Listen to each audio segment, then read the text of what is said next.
এইটি হবো আমার গণেশ পূজা বুঝলো। 15 ফুট টেন্ট 12 ফুট মূর্তি পুরো ঝালেরি বাড়ি লগে পুরো 70 পুরা রেডি। সংগ্রাম ডিজে আউচ সংগ্রাম ডিজে আছে পুরো নাচো হবো। लेकिन ये साला कर क्या रहा है यहाँ पे? শাবল আনছ नहीं ଶାବଳ ଶାବଳ अरे बाप रे ଥାଉ ମୋ ଶାବଳ ଛୋଟିଆଟାରେ लज्जा ମୁଁ ନେଇ ଯାଉଛି। ଏ ଶୁଣେ ଶୁଣେ ଶୁଣେ ଆରେ ଚାନ୍ଦା କଥା ଆଗ ଚିନ୍ତା କରୁନୁ।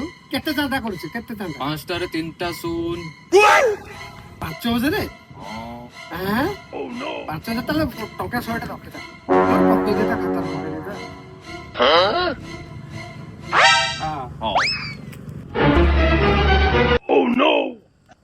ବାପା କଣ ଟେଣ୍ଟ କନା ଡିଜେ ଝାଲା ମାଲା ଆଉ ପୂଜା କାଇଁ?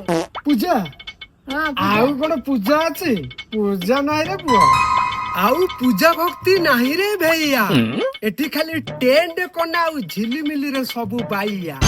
ଆଉ ଡିଜେ ବାଜିଗଲେ ଯିଏ ଯେମିତି ଡ୍ୟାନ୍ସ କରିବା କଥା ଡେଇଁଆ କଥା ଡେଇଁଆ। ନରମ ନରମ ନିଆଳି ଛେନା ହେ ଗରମ ଗରମ ଖାଇବା ମନା।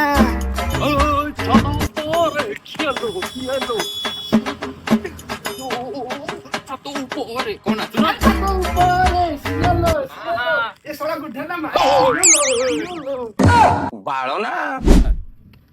ବାପା ମୁଁ ବା ଏଇ ପୂଜା ଘର କହୁଥିଲି। ଆଉ ପଡିଶା ଘର ପୂଜା କଥା କହୁଛନ୍ତି ନା?